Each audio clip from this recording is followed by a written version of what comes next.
Karibuni katika adhimisho la sakramenti ya wokovu wetu. Watu wengi wamejaribu kumdefine mtu ni nani, mwanadamu ni nini. Wengine wamemdefine mwanadamu kama kiumbe mwenye akili na utashi. Wengine wamemdefine mwanadamu kama roho yenye mwili. Wengine wamemdefine mwanadamu kutokana na uhusiano wake na Mungu. Ni kiumbe kilichoumbwa kwa sura na mfano wa Mungu, ambacho kinaitwa kwa neema kuwa mtakatifu kama Mungu. Lakini kuna definition moja ambayo inashangaza. Mwanadamu anatambulika kama kiumbe mwenye mikono. Kinachomtofautisha mwanadamu na viumbe wengine ni mikono yake, ni kazi, uwezo wa mwanadamu kutumia mikono yake kufanya kazi.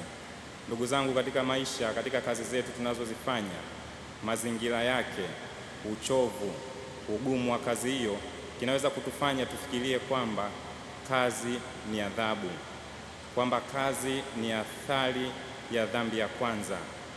Hapana, sio hivyo. Mungu alivyomuumba mwanadamu, alimuumba ili afanye kazi. Kazi ni zawadi ambayo Mungu anakupa ili uweze kushiriki katika kazi ambayo anaifanya yeye. Mungu hapumziki, Mungu hachoki. Kwa hiyo anakushirikisha na wewe uweze kushiriki katika kazi yake ya uumbaji, uweze kuendeleza kazi yake ya kutakatifuza ulimwengu, ya kuifanya ulimwengu na dunia iwe sehemu nzuri. Kazi ni boksi la zawadi ambalo Mungu anakuletea ili uweze kujitakatifuza. Lifungue boksi hilo kwa furaha, uifanye kazi yako kwa moyo. Chukua kiungo cha upendo, kimimine katika kazi yako, utajitakatifuza, utakuwa mtakatifu.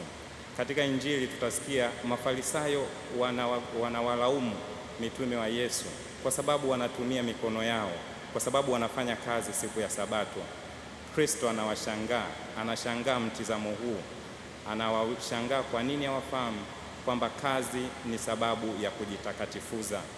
Mtakatifu mmoja, Jose Maria Escrivá de la Balaguer wa Hispania huko, alishawahi kusema, kama huwezi kumtafuta Mungu na kumkuta Mungu katika kazi unayoifanya, katika maisha yako ya kila siku, kila dakika, kila wakati, hautakuja umkute sehemu nyingine. Kazi ni sehemu ya kujitakatifuza wewe. Meza yako ya kazi ile ni altare yako. Mtolee Mungu sadaka, mtolee Mungu dhabihu, mtolee Mungu shukrani kwa upendo, nawe utatakatifuzika. Tukijua kwamba sisi ni wadhambi, tujute dhambi zetu tupate kustahilishwa kuadhimisha mafumbo matakatifu haya.